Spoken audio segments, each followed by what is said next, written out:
भाई सभी को नमस्कार। उम्मीद है आप अच्छे होंगे, बहुत अच्छे से अपनी पढ़ाई पर लगे हुए होंगे। आज से मैंने स्टार्ट करी है एनसीईआरटी सीरीज।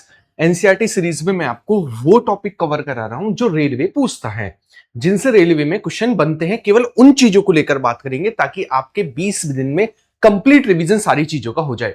मैं चाहता हूं आप सभी वीडियो को लाइक करिएगा और चैनल पर जो नए हैं चैनल को सब्सक्राइब करिएगा, क्योंकि यहां पर आने वाले समय में आपको बेस्ट कंटेंट मिलने वाला है।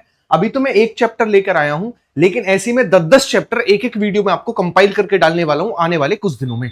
तो वो चैप्टर्स जो आपके एग्जाम के पॉइंट ऑफ व्यू से जरूरी हैं, वो सारे के सारे इस चैनल पर आपके लिए कराए जाएंगे। जैसे आज का जो टॉपिक है वो है केमिकल रिएक्शन, यानी रासायनिक अभिक्रियाएं। पिछली बार रासायनिक अभिक्रियाओं को लेकर हर एक शिफ्ट में दो दो क्वेश्चन, एक एक क्वेश्चन पूछा गया। तो आज हम उन्हीं सारे कंसेप्ट को लेकर बात करेंगे। सबसे पहला आता है हमारे पास रासायनिक अभिक्रियाओं में। रासायनिक अभिक्रिया आखिरकार है क्या? रासायनिक अभिक्रिया है क्या? दो प्रकार की होती है। कौन कौन सी? पहली स्केलेटन रिएक्शन और दूसरी होती है बैलेंस रिएक्शन। स्केलेटन रिएक्शन वो होती है जो संतुलित ना हो, जिसमें दोनों तरफ परमाणुओं की संख्या बराबर ना हो, वो स्केलेटन अभिक्रिया कहलाती है। फॉर एग्जांपल, जैसे यहां पर हाइड्रोजन का एक है, यहां पर हाइड्रोजन के दो है, तो ये संतुलित नहीं है, इसे कहते हैं स्केलेटन, यानी कंकाल रासायनिक अभिक्रियाएं। फिर आती है बैलेंस्ड। बैलेंस्ड वो होती है जहां दोनों तरफ परमाणुओं की संख्या बराबर हो। जैसे यहां पर हाइड्रोजन के 4 हैं, तो यहां पर 2 दूनी 4, यहां पर भी हाइड्रोजन के 4 हैं। यहां ऑक्सीजन के 2 हैं, तो यहां पर भी 2 ऑक्सीजन के हैं।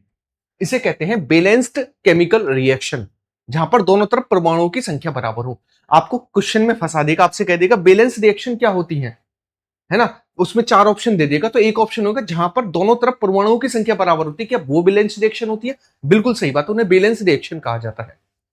उसके बाद आता है नेक्स्ट हमारे पास अभिकारक। अभिकारक कौन होते हैं? जो रिएक्शन में भाग लेते हैं और जो बनते हैं उन्हें प्रोडक्ट कहा जाता है।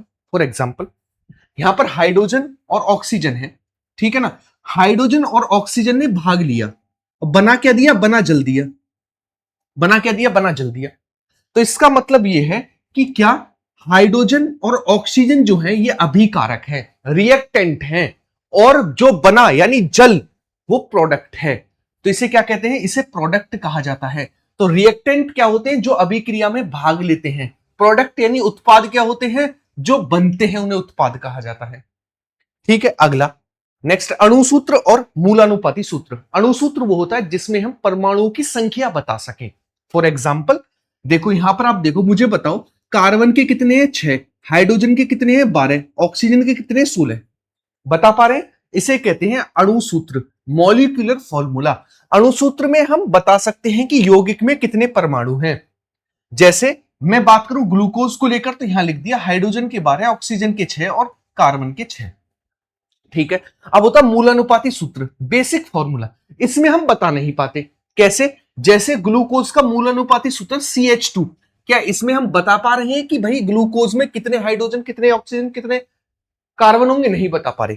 जैसे बेंजीन का है CH, यानी वो सूत्र जिसमें हम परमाणुओं की संख्या नहीं बता पाए, वो मूलानुपाती सूत्र होता है। डेफिनेशन याद होगी, दो चीजों के मूलानुपाती सूत्र याद रख लेना, बेंजीन और ग्लूकोज। ये क्वेश्चन पूछा गया था। ग्लूकोज का मूलानुपाती सूत्र क्या होता है? CH2O, और बेंजीन का होता CH। क्या होता? CH होता है। अगला आता हमारे पास, देखो अगर आप रेलवे ग्रुप डी की तैयारी कर रहे हो, तो मैं ये कहना चाहूंगा, मैं सिलेक्ट हुआ हूं खूब अच्छी खासी पोस्ट पर, तो मैं ये चाहता हूं कि जिस तरीके से मैंने तैयारी की, उसी तरीके से आप भी उन्हीं चीजों को लास्ट टाइम रिवीजन करके जाओ जो मैंने आपको बताई। जैसे मैंने कहा, आप 3 स्टेप फॉलो कर लो, और 3 स्टेप आपने फॉलो किए, सिलेक्शन की गारंटी मेरी। 3 स्टेप अगर आपने अच्छे से फॉलो किए। फर्स्ट स्टेप है 18 महीने का करंट अफेयर। लोग 1 साल का करंट अफेयर करा रहे हैं, लेकिन जब एग्जाम में बैठोगे तो आ जाएगा 18 महीने का करंट अफेयर। तो आप 18 महीने का करंट अफेयर करेंगे, और इसमें कम से भी कम क्वेश्चन की प्रैक्टिस जो है 2000 से ज्यादा करके जाएंगे। भाई नौकरियां बार बार नहीं आती, 2000 से ज्यादा क्वेश्चन की प्रैक्टिस इसमें आपको करके जाएंगे। फिर आता है स्टेप 2, कंप्लीट साइंस। देखो पिछली बार पूरा पेपर करंट से आ गया था, तो आपको 90% जीके जीएस में फोकस करना है, साइंस को छोड़कर करंट अफेयर पर। साइंस अपने आप का अलग सब्जेक्ट बन जाता है रेलवे ग्रुप डी में। साइंस का कंप्लीट रिवीजन आप शॉर्ट तरीके से करेंगे। जैसे डायग्राम लगे हुए हैं, बिल्कुल ऐसा लगेगा कि जैसे हमें बिल्कुल रटने की जरूरत ही नहीं पड़ रही, एक टीचर एक्सप्लेन कर रहा है शॉर्ट तरीके से विद डायग्राम, जस्ट रिवीजन। मतलब आप खोलोगे, आपका एक सब्जेक्ट एक दिन में कंप्लीट हो जाएगा अगर आपने शिद्दत से किया, एक सब्जेक्ट एक दिन में कंप्लीट। तो आपको 3 स्टेप जो है ये फॉलो करने हैं, और लास्ट में आपको स्टेप 3 में केवल जीके जीएस का बचा हुआ part history polity geography 100 page में समेट देना है बस। 3 स्टेप, सिलेक्शन की गारंटी। जैसे बाकी के 100 पेज जीके जीएस इस तरीके से रिवीजन करना है डायग्राम के साथ, ताकि आपका एक सिंगल क्वेश्चन जो है इससे बाहर ना जाए। साइंस, करंट अफेयर और जीके जीएस, तो साइंस और करंट पर ज्यादा फोकस करना है, मैक्सिमम फोकस इस चीज पर करना है। जो मैंने 3 स्टेप बताए अगर आपको उसने फॉलो कर लिया, मतलब ये समझ लो कि शॉर्ट तरीके से रिवीजन और सारा का सारा कंसेप्ट आपके हाथ में होगा। लोग कहते रह जाएंगे, सेलेक्ट जो नहीं होता वो कुछ भी कह देगा, आपको मानने की कोई जरूरत नहीं है। जो सिलेक्ट हुआ उन्हें पता कि रेलवे का पैटर्न क्या है, क्या पूछता है, कैसे सिलेक्शन देना। ठीक है, तो ये चीज आपको दोहरानी होंगी, अच्छे से रिवीजन करके जाना होगा। फिर उसके बाद आता है हमारे पास संयोजन अभिक्रिया। संयोजन अभिक्रिया क्या होती है आपको पता होना चाहिए। संयोजन अभिक्रिया, तो संयोजन अभिक्रिया को लेकर मैं बात करूं, संयोजन मतलब जुड़ रहा है ना। संयोजन मतलब जुड़ रहा है। जुड़ कैसे रहा है, यहां से ले लेना नोट्स, है ना।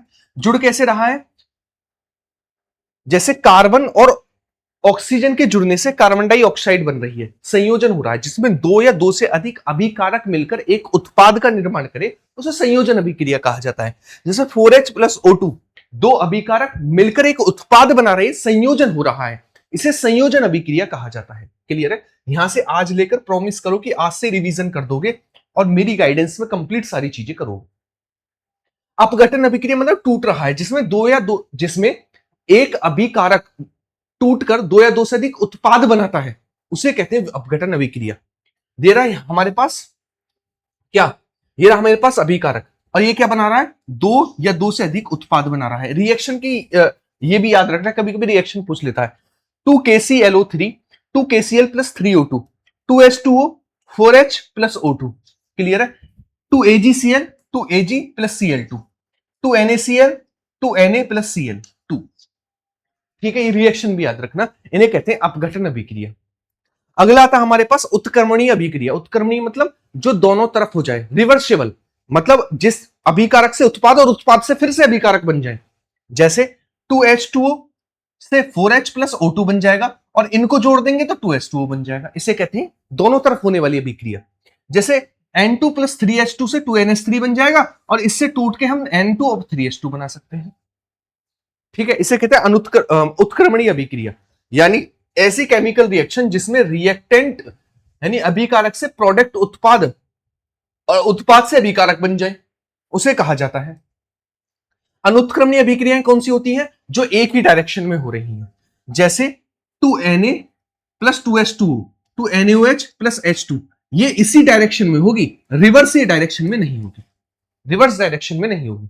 यानी जो एक डायरेक्शन में हो, जिसमें अभिकारक मिलकर उत्पाद तो बना दे, लेकिन उत्पाद टूटकर अभिकारक ना बना पाए, वो अनुत्क्रमणीय अभिक्रिया हो जाती है। सिंपल है, ठीक है, बहुत सिंपल है।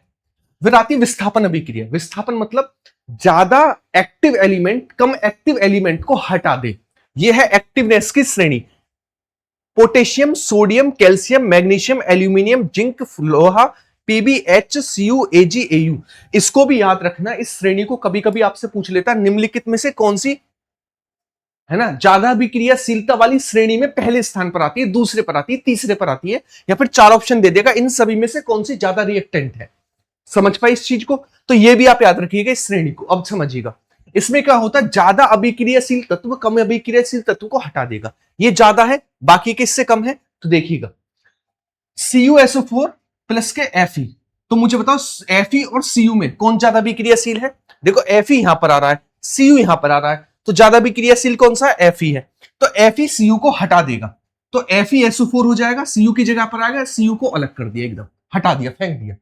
ठीक है, तो ऐसे ही होता आगे भी। जैसे आप यहां पर आओगे, जैसे AgNO3 है ना, AgNO3 और NaCl है। मुझे बताओ Ag तो ये रहा हमारे पास, Ag, Og, Log, Sunog है, मैनू मनमोजी, और Na ये रहा हमारे पास, ये तो बहुत ज्यादा अभिक्रियाशील है। तो Na क्या करेगा, Ag को हटा देगा, तो क्या बन गया, NaNO3 और AgCl को अलग कर दिया। इसे कहते हैं विस्थापन अभिक्रिया। क्या कहते हैं, विस्थापन अभिक्रिया इसे कहा जाता है।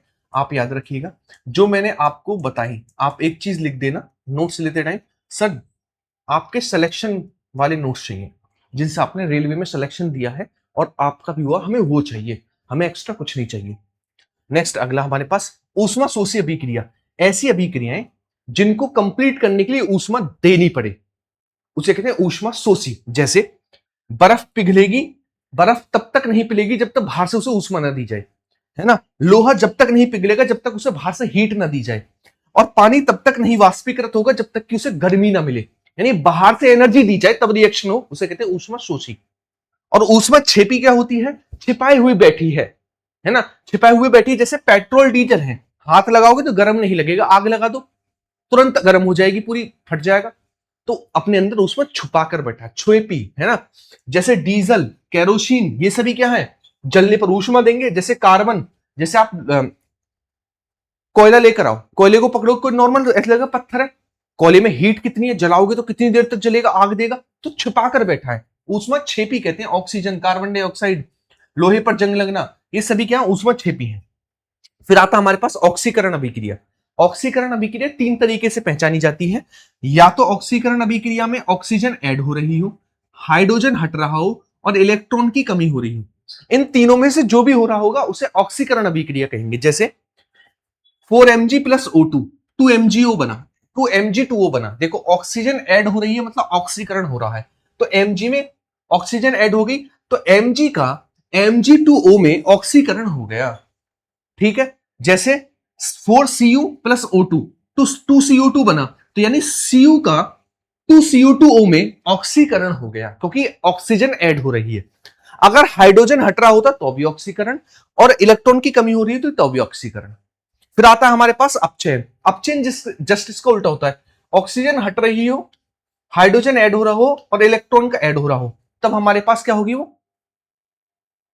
हमारे पास अपचयन अभिक्रिया होगी। जैसे ZnO प्लस सी, तो Zn प्लस CO, तो मतलब ऑक्सीजन हटना हमारे पास रिडक्शन होगा, तो ZnO का Zn में रिडक्शन हो गया, जबकि C का CO में ऑक्सीडेशन हो गया, क्योंकि इसमें ऑक्सीजन जुड़ी है और इसमें हटी है। तो नॉर्मली आप पहचान लोगे जब रिएक्शन आएगी आपके पास, ठीक है।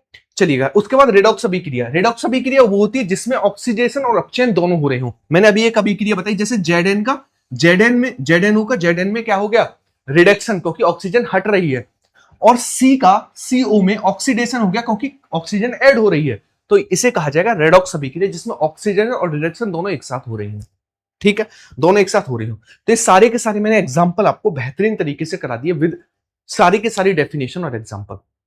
कैसी लगी आज की क्लास? मैं चाहूंगा आप सभी वीडियो के नीचे कमेंट करो, ताकि मैं मैक्सिमम वीडियो आने वाले समय में आपको और भी एक चैप्टर नहीं, अभी तो एक चैप्टर दिया, मैं 10-10 चैप्टर एक बार में आपको दे पाऊं, ठीक है। बाकी मैंने आपको सिलेक्शन का तरीका बता दिया। आज ही सिलेक्शन के लिए सारा का सारा डायग्राम तैयार करो और अच्छे से पढ़ाई पर लग जाओ। मिलते हैं नेक्स्ट क्लास में। बाय बाय, टेक केयर, सभी को जय हिंद।